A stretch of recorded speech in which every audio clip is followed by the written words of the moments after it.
na tunay na ikaw nga po ang mag-iingat sa kanila, Panginoon, sa pagpunta rito. Dalangin ko po na maging pagpapala po ang gabing ito sa mensahe na marinig po namin ngayon sa aming mensahero, Panginoon. Maraming salamat, Panginoon, sa pangalan ni Jesus. Amen. Dapat dito tayo sa medyo unahan eh. Okay. Pangunahan po tayo ni Ate Melba sa pag-awit. Sige po, tayo po ay sabay-sabay na umawit sa Panginoon. Siya po ang ating pupurihin, sasambahin sa lahat ng panahon. Sige po, kumanta na po tayo. Lord, I lift your name on high. Lord, I love to sing your praises. I'm so glad you're in my heart. I'm so glad you came to save me. You came from heaven to earth to show the way, from the earth to the cross, my debt to pay. From the cross to the grave, from the grave to the sky, Lord, I lift your name on high. Lord, I lift your name on high. Lord, I love to sing your praises. I'm so glad you're in my heart. I'm so glad you came to save me. You came from heaven to earth to show the way, from the earth to the cross, my debt to pay. From the cross to the grave, from the grave to the sky, Lord, I lift your name on high. You came from heaven to earth to show the way, from the earth to the cross, my debt to pay. From the cross to the grave, from the grave to the sky, Lord, I lift your name on high. Lord, I lift your name on high. Purihin ka po, dakilang Diyos. Salamat po sa gabing ito. Isa pa pong kanta. Awitin ko man lahat ng awit sa mundo, di kayang ilarawan ng kadakilaan mo. Lang ang lahat ng tula, kulang maging mga salita upang ihayag ang kabutihan mo. Wala kang katulad, wala nang hihigit sa'yo. Wala kang katulad, wala nang papantay sa'yo. Ikaw ang Diyos noon pa man, maging ngayon at kailanman. Sa habang panahon, wala kang katulad. Awitin ko man lahat ng awit sa mundo, di kayang ilarawan ng kadakilaan mo. Kulang ang lahat ng tula, kulang maging mga salita upang ihayag ang kabutihan mo. wala kang katulad. Wala nang hihigit sa'yo, wala kang katulad.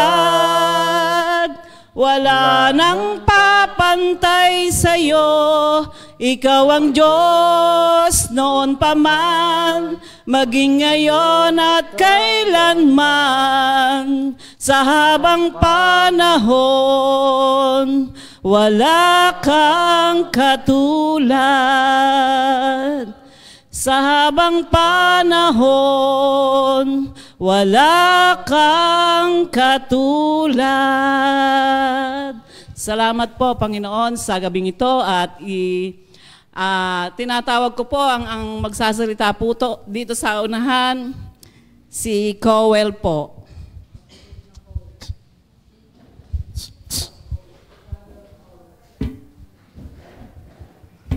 Bukas na to.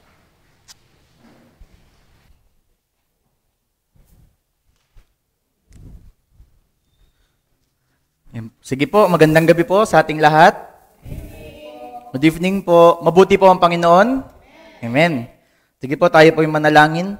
Panginoon, nagpapasalamat po kami sa pagkakataon na ito na kami ay itinipon mo dito, Panginoon, ng may kalakasan, Panginoon, ng matiwasay, Panginoon, ng hindi na aksidente, Panginoon. Salamat po sa inyong pag-iingat. Bagamat sa maulan na panahon, bagamat sa pagtaas na naman ng tubig, Panginoon, sa mga baha, nagpapasalamat pa rin po kami, Panginoon, sapagkat ang kabutihan mo ay hindi nagbabago. Ito ay patuloy at patuloy namin nararanasan araw-araw.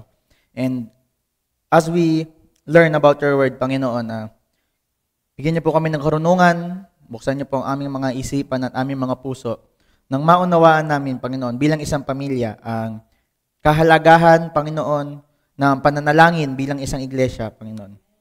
And as we learn more about you, Panginoon, nawa ay kayo rin po, Panginoon, na magpuno sa aming mga puso ng kagalakan na ikaw ay aming patuloy na paglingkuran sa habang panahon na kami ay nabubuhay. Sa lahat ng ito, Panginoon, itinataas namin sa pangalan ni Jesus. Amen. Sige po, magandang gabi po sa ating lahat. Good evening po. So ako po ang naiatas ni Pastor Billy po na magtapos po nung kanyang series na pinamagatan po na When the Church Kneels, Heaven Moves. Kaya samahan niyo po ako na basahin ang teksto po natin ngayong gabi. Tumayo po tayo lahat at sabay-sabay po nating basahin. Ito po ay matatagpuan sa Acts 3. Sige po, sabay-sabay po natin basahin. 1, 2, 3, go. Now Peter and John going up to the temple at the hour of prayer, the 9th hour. And a man lame from birth was being carried, whom they laid daily at the gate of the temple, that is called the Beautiful Gate, to ask alms of those entering the temple. Seeing Peter and John about to go into the temple, he asked to receive alms. And Peter directed his gaze at him, as did John, and said, "Look at us." And he fixed his attention on them, expecting to receive something from them. But Peter said, "I have no silver and gold, but what I do have, I give to you. In the name of Jesus Christ of Nazareth, rise up and walk." And he took him by the right hand and raised him. And immediately his feet and ankles were made strong. And leaping up, he stood and began to walk and entered the temple with them, walking and leaping and praising God. And all the people saw him walking and praising God and recognized him as the one who sat at the beautiful gate of the temple, asking for alms. And they were filled with wonder and amazement at what had happened to him. Ayan po. Sige po, makakaupo na po tayo lahat. Pagpalain po ang Panginoon, papurihan po siya sa kanyang salita. At tayo po ngayon ay nasa huling bahagi. So kung matataan po natin, diniscuss po sa atin ni Pastor Billy ang postura, ang posture ng church sa pananalangin. And ayan, para pwede pa pa-skip doon sa second point. Ayan. Then, dumaan din po tayo sa practice of compassion na makikita po natin na si Apostol Pedro, tsaka po si John, ay at the time na mananalangin lamang, ay nakatagpo ng isang lampa at tulad nga na pag-usapan natin, wala man silang pilak o ginto, ngunit dala nila ang pinaka mayaman na kaya nilang kayang dalin, kundi ang pangalan ni Jesucristo, na siya ring nagpagaling dun sa hindi makalakad, sa matagal nang namumulubi, matagal nang naghihingi ng mga barya-barya para mabuhay. At ngayon naman po, titingnan natin, ayan, sa third point, the church's praise as testimony. So, bago po tayo mag-umpisa, gamitin ko na rin po itong moment upang magpasalamat sa Panginoon sa ginawa niya po sa Doxa. Palakpakan po natin ang Panginoon sapagkat ang Doxa po ay naging matagumpay dahil po sa Kanya at sa Kanya lamang po. Sa provision, sa mga taong ginamit niya, sa speakers, lahat-lahat po ay isang patotoo kung gaano kabuti ang Panginoon. Kaya ngayon po, dadako po tayo sa ano ba dapat, ang tanong po sa atin ngayong gabi ay, ano ba dapat ang maging response ng simbahan sa ginagawa ng Panginoon? So, pakitingnan po ang inyong katabi, pakisabi, handa ka na po ba? I'm ready. Ayan. Kasi bilang isang simbahan, marahil dapat malinaw din po sa atin kung paano dapat tayo tumugon or mag-respond sa mga ginagawa ng Panginoon.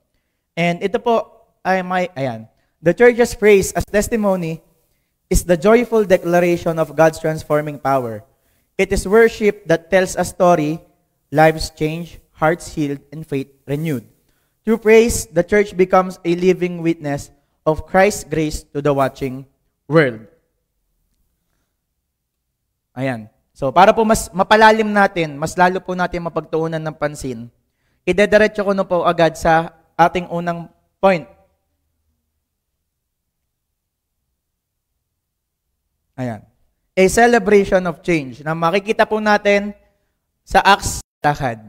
Doon po nagsimula ang kwento natin. And lagi siya nandoon sa harap, sa may gate ng templo, na itong mga apostol na ito, na mananalangin lang sana, ay dinala ng Panginoon doon sa lugar na kung sila ay, saan sila magagamit. And tulad nga nasabi nila, wala man akong pilak o ginto, pero kung ano meron ako, itong ibibigay ko sa inyo. Ang pangalan ni Jesus, sa pangalan ni Jesus, ikaw ay tumayo at maglakad. At kitang-kita natin, dito pa lamang po sa verse na ito, na tuwan-tuwa na may galak ang lalaking pinagaling ng Panginoon. Na marahil ang katawan niya ay mahina, ngunit ito ay puno ng lakas. Lakas na nagmumula sa Panginoon lamang din po. Marahil sa kanyang puso na sugatan, kasi hindi po natin alam, baka po siya ay dinadaan-daanan lamang din ng mga nagsisimba, or minsan, hindi pinapansin. Katulad po natin, minsan po, di ba, kapag mayroon tayong mga nakikita, most of the time, ewan ko po kung sa inyo, ganun. Pero sa iba po, na mga naririnig ko, minsan, pinag-iisipan pa ng masama, na, gagamitin lang naman niya sa ano eh. Gagamitin lang naman niya sa kung saan. So, may mga ganun pong tendency, na meron po tayong mga nakaka-interact na nilalagpasan lang natin, meron po tayong mga nakikita na pinag-iisipan pa natin na masama. At masakit po yun, dun sa kaso, nito pong lalaking hindi makalakad. Ngunit, kahit masakit, maraming pasakit, ang kanyang puso ay puno ng pasasalamat. Ayan. And, ngayon, yung isang pulubi na nasa pintuan lamang ay nakatayo at nakasama nila papasok sa templo. Kaya nakakatuwa po na makita ang ginagawa ng Panginoon even po sa mga taong hindi natin ina-expect. Katulad po nito, ang plano lamang po ng dalawang apostol ay manalangin. Ngunit, dinala po sila sa isang lugar na sila ay hindi lamang mananalangin, kundi ipapakilala rin kung sino si Kristo. At yun din yung ibinahagi nila sa pulubi. Ayan. Kung may isip po natin, kung tayo po ba yung nasa posisyon nung pilay, kapag tayo po ay tumayo, nakatayo na, isipin po natin yung picture po Ganda po yung larawan. Isang matagal nang namumulubi, hindi na nakakauwi, kasi hindi rin makalakad, hindi rin nakakain, kasi hindi nga rin makatayo. Tas biglang pinagaling. Ano po kayang una natin gagawin? Papasalamat po, ano? Then after magpasalamat, panigurado, minsan, iisipin po natin siguro, 20 years, sample po, 20 years ko nang hindi nakikita pamilya ko. Hindi syempre, ang unang instinct po natin, umuwi. O kaya 20 years na akong hindi nakain, 1 linggo na ako, 1 buwan na ako hindi nakain. Ang tendency natin, maghanap ng pagkain, uminom ng tubig, na pawiin muna yung mga pangangailangan natin. Kasi ito yung pagkakataon na sa wakas, magagawa na natin. Pero napakaganda pong example nitong pulubi na ito. Bakit? Dahil ang una nyo pong ginawa ay hindi maghanap ng pagkain, hindi bumalik sa kanyang pamilya, hindi yung maghanap ng iinumin, kundi ang kanyang ginawa ay nagpuri sa Panginoon. Nakakagalak po siya at nakakapagpalakas din po sa atin bilang sa iglesia sapagkat itong ang pulubi at na hindi makalakad, ang unang tugon niya sa ginawa ng Panginoon ay pagsamba. Paano pa po kaya sa atin na nakakalakad, na nakakain, na kumbaga sa 1 linggo, may kasapatan na nararanasan. Tayo po ba ay nagpupuri sa Panginoon? Diba? Kung titingnan po natin, ang salita pong ginamit dito po sa lumundag, ayan po sa leaping, ay halomay. Ayan, pakisabi nga po halomay. Ayan. Na nangangahulugan po na lumundag ng may kagalakan. Parang jump for joy. Ano ibig sabihin nun? Ito po ay hindi lang basta tumalon, halimbawa yan, sa mga nasa doksa, mga kabataan na nagtatalunan, out of joy. Ganun po siya. Hindi po yun yung pinipilit na gusto lang tumalon.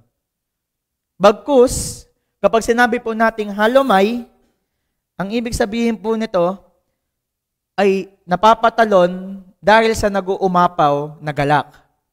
At yun po ang nadanas nitong pulubi na ito, natong taong ito. Na hindi siya tumalon dahil gusto niya lang. Hindi siya tumalon dahil kaya niya na tumalon, kundi tumalon siya at diwang sapagkat siya ay nagagalak mula sa apaw ng encounter sa Panginoon. Malinaw po ba?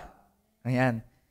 Kaya ang tanong po sa atin ngayon, tayo po ba kapag nangusap ang Panginoon sa atin, personal, sa ating mga isipan, sa ating mga puso, tayo po ba ay nagagalak pa? Ayan. Amen. Sapagkat yun naman po nararapat na tugon natin. Sa kung anong ginagawa ng Panginoon, nararamat lamang po na ang tugon natin talaga ay pagsamba. At napakalinaw po nito na ito ay hindi pinipilit or nakikigaya, nakikiuso. Ito po ay dahil nagmumula sa puso na nakilala kung sino si Kristo.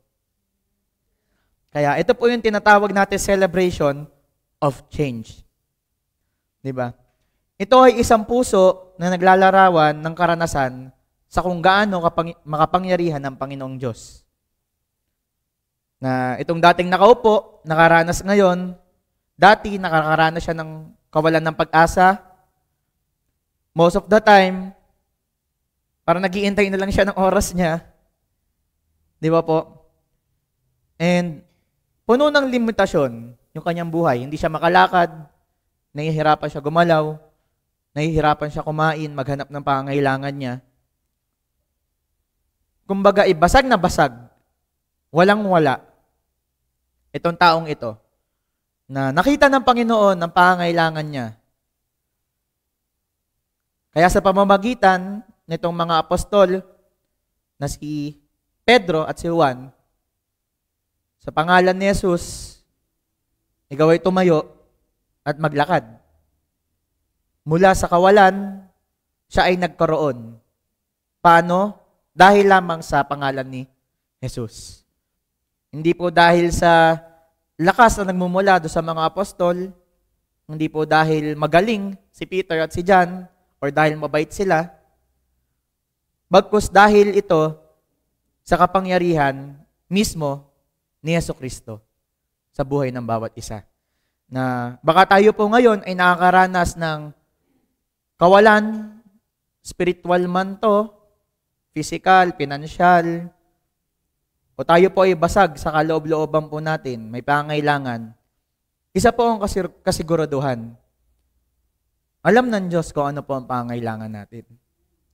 Nakikita niya po ang bawat area ng buhay natin at alam niya kung paano tayo haabutin.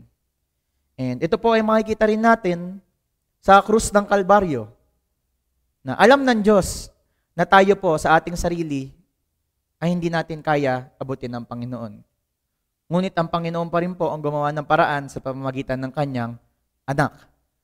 At ito po ay isang patotoo na tapat lagi ang Panginoon sa lahat ng panahon. Na bagamat tayo, alam ko po, tayo ay may kanya-kanyang problema. Sino po bang walang problema dito po? Oh, grabe. Problemado po ba tayo lahat? Pero isa po ang totoo. Sa lahat po ng problema, kawalan ng pag-asa, o kalungkutan na ating nararanasan, lalo na po sa dala ng balita, sa dala ng mga chismis, sa dala ng gulo ng mundo, isa po ang sigurado. Dahil meron pong mga lingkod niyang handang manalangin. Na dahil dito sa pananalangin ng mga lingkod niya, nagkakaroon ng selebrasyon, nagkakaroon ng galak, itong mga taong katulad nitong pulubi na ito na nawawalan ng pag-asa. Na ngayon, dahil sa ginawa ng Panginoon, nakakalundag na nagmumula sa pag-uumapaw ng galak.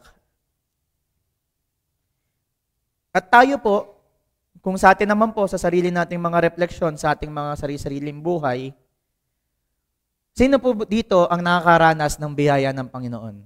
Taas po ang kamay. Ayan. Lahat naman po tayo ay nakakaranas ng biyaya ng Panginoon. At kung tayo po ay nakakaranas ng biyaya ng Panginoon, hindi pwedeng walang pasasalamat. Di ba po? Dahil tayo po, sa umpisa pa lamang, kaya po tayo nagkatipon-tipon dito, ay dahil po sa kaligtasan na natanggap natin sa Panginoon. At yun po ay isang dakilang biyaya na walang makakapagbigay na iba, walang makakapagpuno na iba, kundi ang Panginoon lamang. Na dahil dito, nararapat lamang na sa pagkaunawa natin ng kaligtasan, ay magresulta ito sa pasasalamat na nagmumula sa ating mga puso. Kaya ngayong gabi po, nawa ay pasalamatan po natin ang Panginoon sa lahat ng pagkakataon, sa pagmulat pa lamang po natin mga mata, bagamat sa dami ng problema, sa dami ng iniisip, mga utang na babayaran, mga anong kakainin sa umaga, anong kakainin mamaya sa gabi, or sa mga taong nakasakit sa atin na gigising ba tayo, ang una nating iisipin ay itong mga taong ito o yung mga nararamdaman natin. Nawa po, every time na mumulat tayo ng mata sa tuwing gigising po tayo, ang una po nating isipin na tayo ay humihinga pa. Sapagkat ang bawat hinga po natin ay biyaya ng Panginoon. Na sa bandang huli, ito po ay magtutulak sa atin na manalangin sa pasasalamat. Sabi nga po sa Awit 40, 2-3, He drew me up from the pit of destruction, out of the miry bog, and set my feet upon a rock, making my steps secure. Verse 3, He put a new song in my mouth, a song of praise to our God. Many will see and fear and put their trust in the Lord. Kaya kung tayo po ay katulad nitong taong ito, na basag, nawawala na ng pag-asa, at tayo ay kinatagpo ng Panginoon. Kung tayo ay binago ng Panginoon, na-encounter po natin siya, kailangan din marinig ng mundo ang ating awit ng patotoo. Sapagkat siya po, itong taong ito, ay nakita ng mga taong sisimba at mananalangin din po. So, naging patotoo po agad siya. Nakapag-celebrate po siya dahil sa pagbabago na dinala ng Panginoon sa kanyang buhay. Kaya tayo po, kung tayo ay patuloy na binabago ng Panginoon, ang challenge po sa atin, mga kapatid, tayo rin po dapat ay may patotoong laging ibinabahagi sa iba. Na ang buhay po natin mismo ay maging awit or maging isang example ng lumulundag sa galak na makita sa atin yung saya at galak na nagmumula sa Panginoon. Kung nakaranas ka ng pagpapatawad, ipagsigawan mo ang kanyang awa at biyaya na naranasan. Kung tayo naman po ay nakaranas ng panibagong lakas, ng kasiglahan, ipakita po natin sa lahat na ang Diyos ay tapat. Kung tayo naman po ay nakaranas ng tunay na enkwentro sa Diyos, sigurado po ako sa lahat ng nakaranas sa Panginoon, imposibleng makontento po tayo na tumahimik lamang. Kung naranasan po natin ang Panginoon na buhay, ang Panginoon ng pag-ibig, ang Diyos na tapat, pagpakailanman, sigurado po ako, maipapahayag at maipapahayag po natin ito out of the overflow ng ating mga puso. Amen po ba? Ayan. So, una po ay their celebration of change. Ang mga taong binago ay ipinakita sa mundo na kung paano sila binago ng Panginoon. Out of joy. Ayan po. Their communication of Christ. Ang sabi po dito, and all the people saw him walking and praising God, and recognized him as the one who sat at the beautiful gate of the temple, asking for alms. And they were filled with wonder and amazement of what had happened to him. So ano pong pinakauna natin makikita dito? And all the people saw him walking and praising God, and recognized him as the one who sat at the beautiful gate. At sa mga sumunod po, and they were filled with wonder and amazement at what had happened to him. Siguro po, ang tanong sa atin ngayon, paano po kung umuwi agad itong pilay or itong hindi makalakad? Makikita po kaya ito ng mga tao sa loob? Hindi po Dahil po doon sa naging tugon nitong namumulubi na ito, nung siya ay binago ng Panginoon, pinalakad, at siya ay lumundag, nagpuri, sumayaw sa Panginoon, nakita ito ng ibang mga tao. At ang una po nilang tanong, siguro, ay anong nangyari? Di ba ito lang yung dating nasa labas ng gate, ng beautiful gate, nangihingi ng mga barya-barya, namamalimos. Tapos ngayon, nakakalakad na siya. So, ano masasabi na, ano pong makikita natin dito?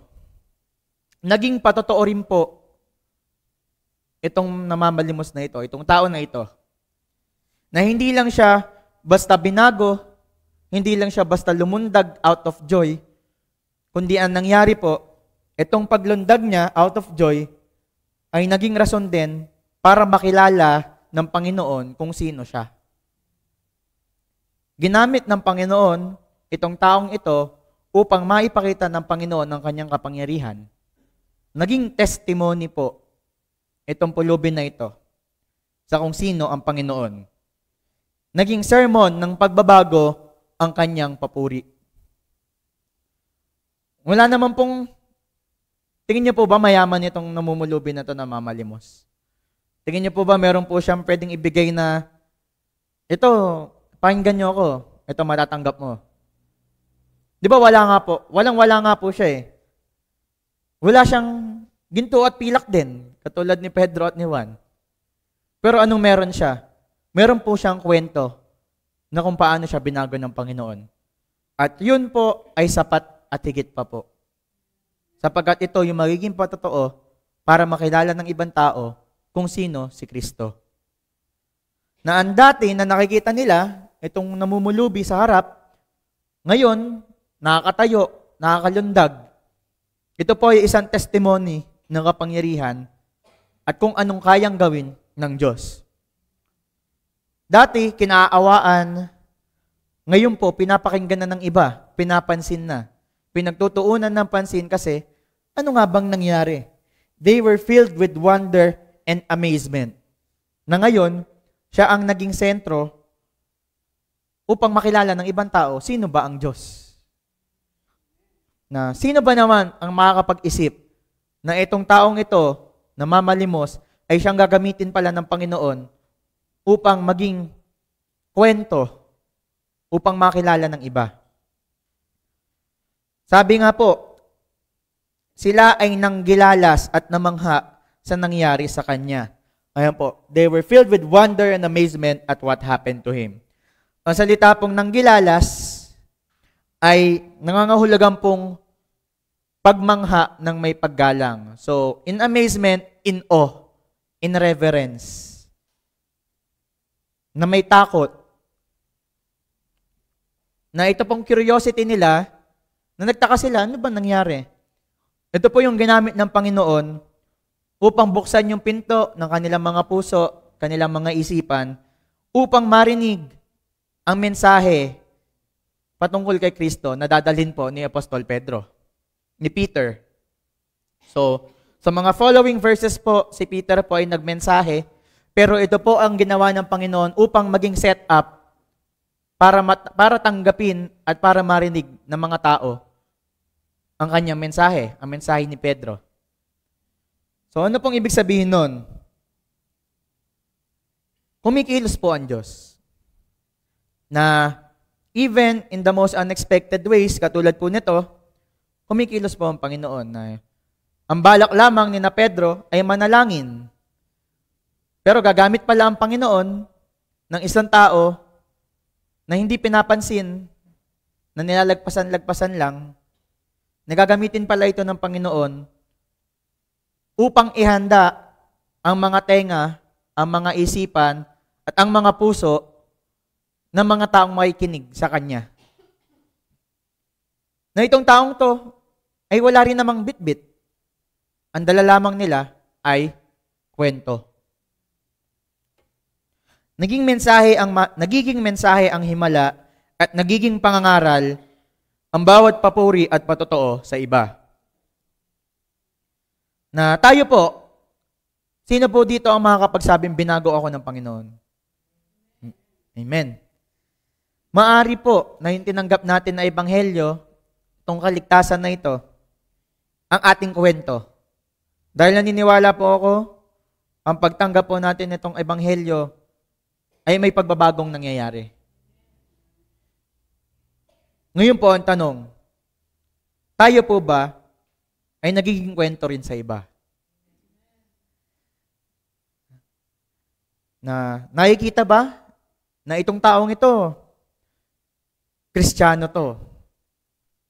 Parang si Kristo eh. O ang sinasabi po ba ng iba, Kristiyano pa naman. Di ba? Yan yung mga usong linyahan eh. Kristiyano ka. O Kristiyano ka pa naman. So, sana po nandito tayo sa kabilang side po, na kung sa totoo lamang po, hindi naman nangangailangan ng Panginoon ng mahusay na tagapagsalita para kanyang gamitin. Bakit po? Dahil ng Panginoon po ang mag-e-empower. Hindi naman kailangan sobrang talino, sobrang galing, sobrang dami ng inaral.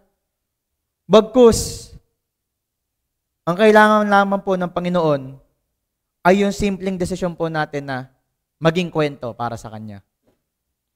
Na minsan, ang pinakamakapangyarihan pa pong patotoo ng ating mga buhay na binago ni Jesus ay yung mga simpleng salita po na, Brad, sister, tingnan mo yung buhay ko. Ganito ako dati. Binago ako ngayon ng Panginoon. Even in the simplest testimony, na makita nila na ang Diyos ay kumikilos at nagbabago, hindi po natin alam gaano kalaki yung magiging epekto po nan sa pinagkikwentuhan natin. Basta po tayo, ang accountability po natin, ang role po natin, ay ibahagi kung paano tayo binago ng Panginoon, ang kanyang mabuting balita. At hayaan po natin na ang Holy Spirit ang kumilos sa puso ng bawat isa, magpalambot, mag-convict, upang makilala nila na dito pala sa kwentong to, ito pala ang Panginoon. At sa lahat ng yon, itong buong kwento, saan po yan nagsimula? Dahil meron pong 2 apostol na nag-decide manalangin. Kung hindi po sila nag-decide na manalangin doon sa iglesia doon, tingin niyo po ba masusulat itong lahat ng ito? Siguro po hindi, Pero dahil po sa desisyon, sa pagkilos ng Panginoon na nag-lead sa kanila na magdesisyon na tara, punta tayo doon sa panalanginan. Na ine-expect lamang po nila na sila ay mananalangin lamang. Hindi nila in-expect na magpapagaling pala sila. Di ba po? Pero ginamit sila ng Panginoon upang yung pagagalingin nila ay gagamitin din ng Panginoon upang ihanda ang mga puso ng mga taong makikinig. Napakaganda po na ang Panginoon ay kumikilos sa bawat parte nito pong kwentong ating inaaral. Sa kung paanong ginamit ng Diyos ang dating lumpo upang ipakita ang kanyang kaluwalhatian, makita yung glory na tinatawag po natin. Ganoon din niya gusto gamitin ang buhay ng bawat isa. Na ang bawat isa po rito, ay alam ko po, may kanya-kanya po tayong kwento. Kwento ng sakit, kwento ng kagalakan, kwento ng pagpupuri, kwento ng backslide. May mga kwento po tayo, kanya-kanya. Pero isa po ang totoo, lahat po ito ay gagamitin ng Panginoon para sa kanyang kaluwalhatian. Na baka mamaya, ikinahihiya natin na tayo ay nawala sa church. Tapos yung pala yung makakapagpalakas sa mga kapatid nating nawawala na rin. Na bro, ako nga dati, di ako masyado nakakadalo sa church. Pero binago ko ng Panginoon, pinakita niya yung ganito. Na magsilbi po tayong pag-asa, makita yung pag-asa na nagmumula kay Jesus sa buhay po natin. Na minsan, kahiya-hiya pa yung mga testimony. Halimbawa, ito po yung mga naringgan ko po dati na bro, dati di talaga ako tumitigil magsigarilyo eh. Pero yun yung ginamit ng Panginoon para makakonect dun sa mga taong inaakay niya. Upang manumbalik sa Panginoon, itigil din yung bisyo na yon. Na minsan, sa isip natin, nakakahiya, and nagigets ko naman po kung bakit. Pero ang Panginoon po, lahat po ay kayang gamitin ng Panginoon. Ang ating mga simpleng kwento, ang ating mga basag na kwento, ay kayang-kaya po gamitin ng Panginoon para sa kanyang kaluwalhatian po. Na ang bawat luha, ang bawat sugat, ay patotoo po sa kanyang kabutihan. Sapagkat tayo po naririto pa rin. Ang SCBC po, 67 years. Alam ko naman po, hindi po yan sa 67 years na lahat masaya. Siyempre, alam po natin, may times dyan na medyo nagmagulo, hindi nagkakaunawaan, pero dahil sa kabutihan ng Panginoon, nandito pa rin po tayo. At ito po ay dahil sa mga simpleng tao, sa mga simpleng kwento na ginamit ng Panginoon upang manalangin ang iglesia. Na sa bawat papuri, sa bawat maririnig po sa ating patotoo, meron pong mga kaluluwang, meron pong mga tengang nakikinig, uhaw, para sa pag-asa na ito. Kaya po, para sa katapusan po ng kwento, as we close, tapos po yung kwento, pero ito po ay isang pasimula ng panibagong kabanata po sa pananampalataya natin bilang iglesia sa Santa Cruz Baptist Church. na tayo po ay nananalangin hindi lamang dahil ito ay required, hindi dahil ito ay isang checklist na dapat every gantong oras manalangin kami, kundi tayo po ay nananalangin as a lifestyle. Na bahagi, hindi lamang bahagi, kundi ito mismo yung buhay natin bilang iglesia. Ito po yung backbone, pananalangin. Kaya kung ang iglesia po ay nananalangin, kumikilos at nagpupuri, ang iglesia po ay isang buhay na patotoo ng kabutihan ng Diyos. Ano nga po ulit ang mission po ba yun? Mission ng SCBC? To be, or vision ba yun? To be a blessing to the families. As to be God's instrument in blessing the communities, in the families. Saan po? Sa Santa Cruz. At kung yun po yung ating hangarin, kung yun po ang ating tunguhin, paano po natin yung may sasagawa? Sa pananalangin, sa pagluhod sa Panginoon. At hayaan po natin ng Panginoon at kumilos, tayo po ay sasabay. At sa kanyang pagkilos, ang tugon po natin ay awit ng papuri. Tayo po ay lumundag sa galak. Tayo po ay sumigaw sa galak. Sapagkat ang Diyos ay buhay sa Santa Cruz Baptist Church. At ang Diyos ay kumikilos sa Santa Cruz Baptist Church. Kaya po sa ating patuloy na pagninilay po, may 3 pong karakter. Kumbaga 3 grupo. Una po, si Apostol Peter, Pedro at John, Pedro at Juan. Ito po ay isang larawan ng iglesyang nananalangin. Tayo po ba ay isang iglesyang nananalangin? Pangalawa, ang lalaking pilay. Ito ay isang larawan ng mga kaluluwang dinadala at tinutugon ng Diyos. At pangatlo, mga tao po doon sa temple. Itong mga nakakita sa kung anong ginawa ng Panginoon sa buhay ng lalaking pilay. Ito ay larawan ng sanlibutang saksi sa pagkilos ng Espiritu. Kaya, base sa kwento po na ito, tayo po yung mag-isip-isip, mag-self-reflect. Baka ikaw ngayon ay katulad ng lalaking pilay, matagal nang nakaupo doon sa beautiful gate, pagod, walang direksyon, nag-iintay ng pag-asa. Kamusta po tayo?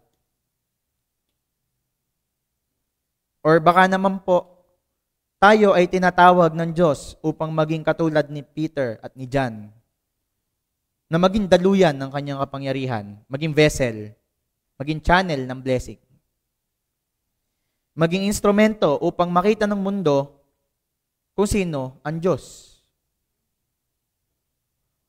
Or baka ang ilan sa atin ay bahagi ng mga taong nanonood, na ngayon ay inaanyayahan ng Panginoon na pumasok sa loob ng templo upang maranasan at magkaroon din ng isang encounter sa Kanya.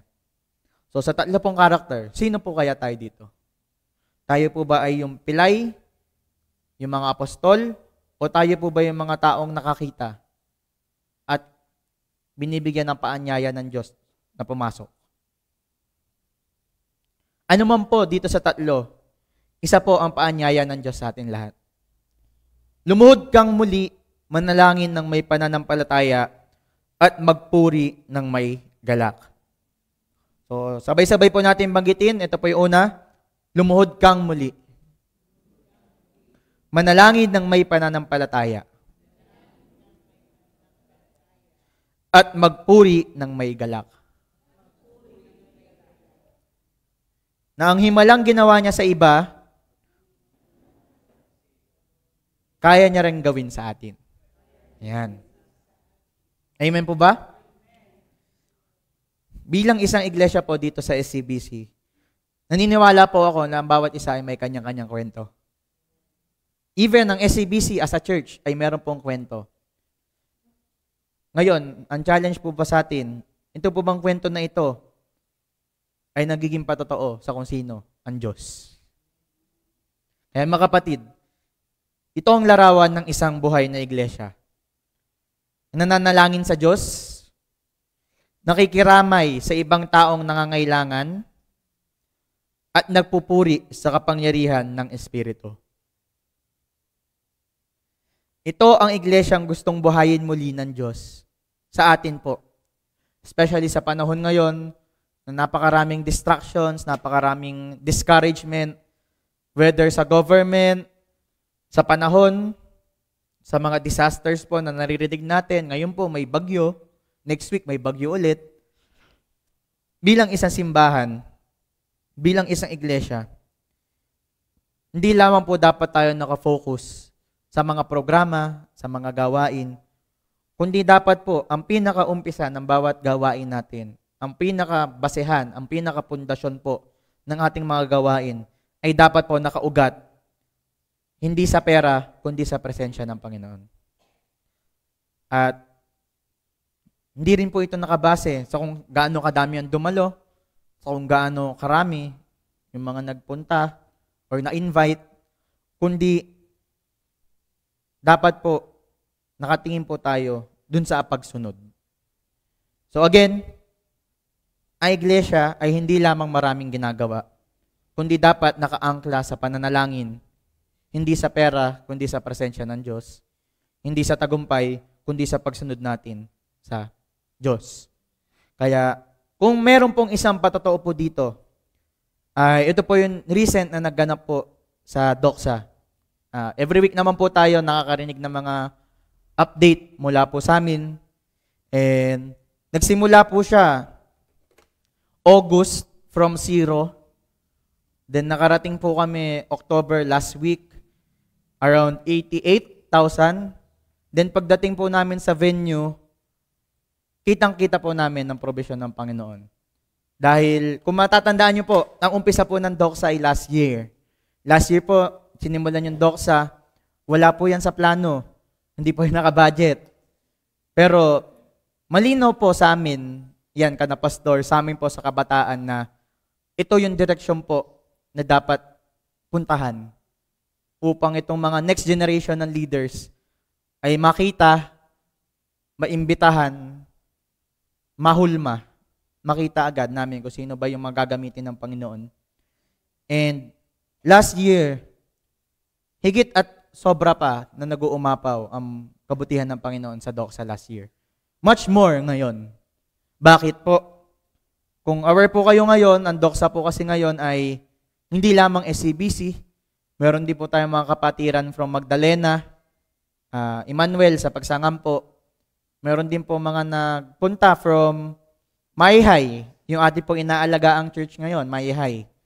And meron din po from Maytalang, kana Pastor Jordan, yung mga anak niya po. And humigit pa po yung mga bilang sa ina-expect po namin. So, syempre po, pag ganun, usually, unang iisipin, paano na yung pera? Kasi ganun naman talaga lagi. Paano na yung pera? Pero niremind kami ng Panginoon habang kami ay nananalangin for Doxa. Dahil every week po, may panalangin po ang Doxa. And even before, may panalangin din po ang Doxa. Even during the Doxa, every before na session, may mga prayer time po nagaganap. At isa lang po yung masasabi ko po, may kapangyarihan po ang pananalangin. Na kumilos po talaga ang Panginoon sa buong bahagi ng Doxa. Hindi lamang po sa provision ng pera, financial, even sa mga buhay po ng mga kabataan. Saan po kayo makakita ng mga 12 years old, 11 years old? Umiiyak sa Panginoon out of compassion dahil nakita nila na ang dami palang mga tribo na kailangan abutin.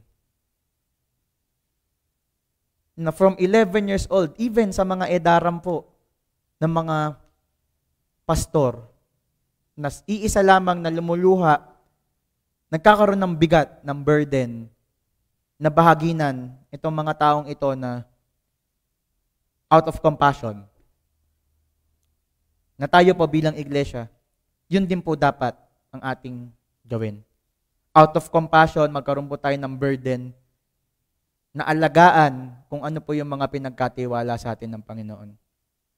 Na ito po ay naging patotoo sa doksa. Na sa bawat pananalangin, tumutugon ng Diyos ayon sa kanyang kayamanan, ayon sa kanyang karunungan. Na ngayon po, ang challenge sa atin ngayon, tayo po ba sa ating pananalangin, ito po ba ay isang intentional na pananalangin? Ang ating pananalangin po ba, tayo po ba ay dinadala ng Panginoon sa lugar na mayroong mga taong nangangailangan ng kanyang salita? Meron po tayong mga outreaches, yes. Pero even sa simpleng kapitbahay, kasama sa bahay, tayo po ba ay dinadala ng Panginoon sa mga lugar na yon? And lastly, dito sa mga taong nakapaligid sa atin, nakikita ba kung sino ang Panginoon sa ating mga buhay? Sapagkat ang isang iglesia na nakikita kung sino si Kristo sa buhay ng isang iglesia ay isang iglesia na siguradong magiging pagpapala at gagamitin ng Panginoon. Kaya, muli po, ang pananalangin bilang isang iglesia ay hindi lamang isang requirement, hindi lamang siya isang listahan na kailangan nating gawin sapagkat church tayo eh. Hindi po siya ganun. Ang iglesia ay nananalangin. Bakit? Dahil kilala po natin kung sino ang Panginoon. Kilala natin kung sino yung tinatawag nating Ama. At ang iglesia ay nananalangin para sa kalwalhatian lamang ng Diyos. Kaya, as we pray po ngayon, siguro po ay hanap po tayo ng triplets po ulit. Ayan. Triplets po ulit tayo.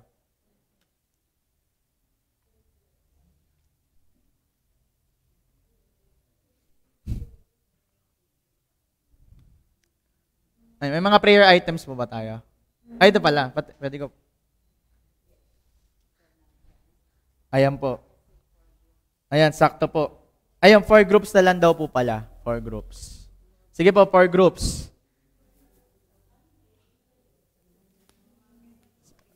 Opo.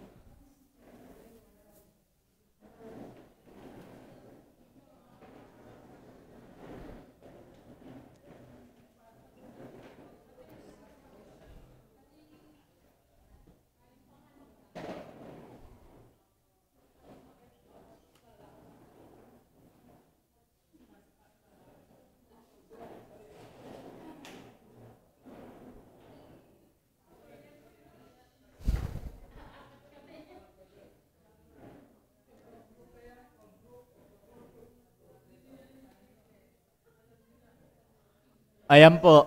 Kung tayo po ay may 4 groups na, wag po muna natin pansinin yung binigay na papel. Siguro po, ang gawin po natin, sabay-sabay po tayo manalangin ng adoration. So, lahat po na nasa bilog ay manalangin ng adoration po sa Panginoon. Then, kapag natapos na po doon, kapag natapos na po sa adoration, papasok naman po tayo sa confession. Then kapag natapos na po sa confession, papasok po tayo sa Thanksgiving. Then after po ng Thanksgiving, tsaka po yung supplication. Yung po yung mga nasa green na papel. 4 groups. 4 groups daw po. 4 groups na lang daw po. 4 groups na lang daw po. Gawa ng supplication. Ayan. Ayan. So again po, una po, manalangin po tayo bilang isang grupo. Adoration po, wala po mangunguna. Lahat po tayo mananalangin. Then pangalawa po, confession. Same din po, sabay-sabay din po. Tapos Thanksgiving, sabay-sabay din. Then supplication po, kayo na po bahala kung paano nyo po hahatiin yung green na papel. Basta po, magpanalanginan din po tayo sa ating po mga katabi. Kaliwa at kanan po. Sige po.